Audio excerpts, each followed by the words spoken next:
So ngayon guys is babalik kami sa aming pinupuntahan noon. Lagusan ng mga diwata.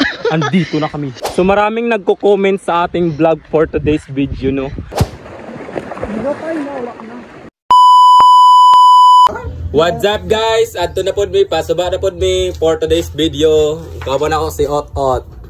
What's up mga kupal? Na-miss nyo ba ang aking A Day of My Life? Dahil maraming mga kupal nanonood. Joke lang naman yan mga bay. So for today's video, samahan nyo kami. Pupunta ng Suba, Sapa, Ilog o ano ba yung tawag sa inyo dyan. Dahil maraming nagre-request na magtatagalog daw si Abtoy. Mga bay, hindi ko alam yung mga vlog-vlog ko. Umabot na pala sa Manila, sa ibang bansa, sa ibang lugar. Tapos yung mga followers ko dito, andito lang sa bahay. Andito lang sa ating kapitbahay, dito sa ating barangay, ganun, ganyan.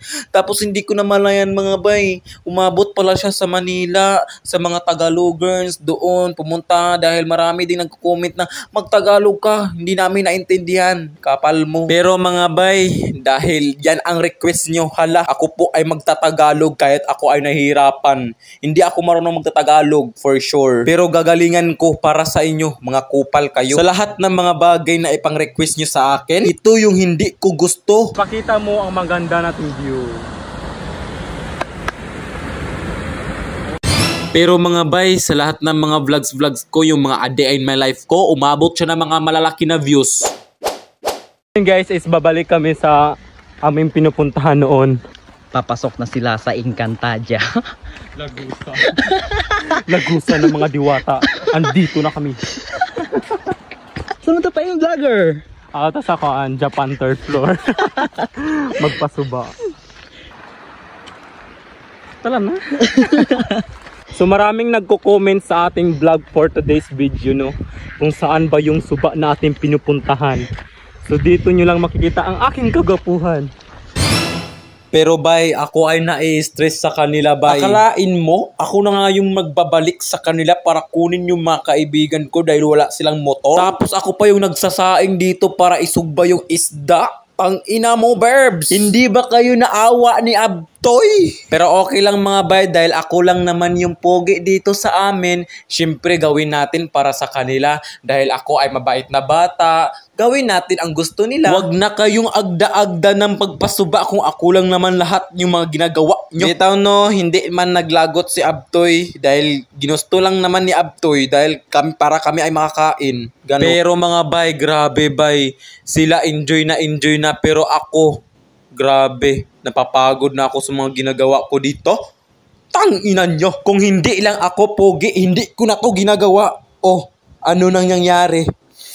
Makakagigil talaga, bes. Ang sarap kumut-kumutin yung mga mukha. Wala na nga ambag, hindi pa tumulong. Ay, grabe. At ito yung pinaka-worst na nangyari mga bebs. May dinala kami na sugbaan yung para sa isda. Pero ano ang ginagawa nila? Ibinili nila sa mangga. Oo.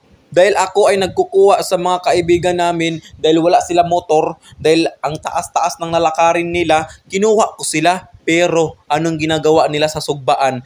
Ibinili nila sa mangga? Tangina, Berbs! So ano ang ginagawa ko? Dahil ako ay mautak, masunuring tao, may ginagawa. Siyempre, ginawa ko yung kahoy na sugbaan. Hirap magtatagalog, tangina. So ganyan ang ginagawa ko, Bebs. Yung kahoy, yung kawayan, ginawa kong sugbaan. Dahil ibinili nila sa mangga yung sugbaan.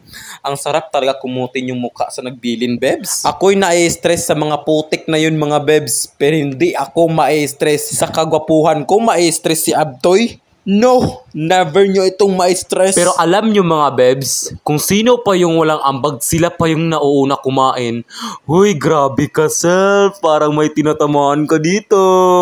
Sa matamaan lang. Huy, joke lang naman yun ha. Baka yun na po na yung tirod-on. So ayan mga bay, kumain na yung mga kupal na walang ambag sa buhay. Charis. Sa tinood lang mga bay, no, meron silang ambag. Ewan ko lang kung ano, basta.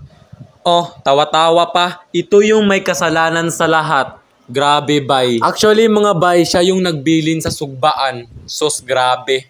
Sana mukha na lang yung ginawang sugbaan. So, ayun na nga mga bebs, no. Tapos na kami kumain, tapos nag-video-video yung mga kupal. Ang sarap sa pakin ng pagmamahal. Mga mukha na ito, ang kapal. Tapos, yung isa naming kaibigan, mga bebs, yung nagbili ng sugbaan. Ang pangalan niya ay si Toto Maxino.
So ayun mga babes, no, pagkatapos naming maliligo, umuwi kami. Hindi pwedeng dito lang kami titira habang buhay. Pero pag meron kaming free time, syempre babalik kami dito dahil ang sarap-sarap maligo. So maura to ang atong a day in my life. Bye-bye.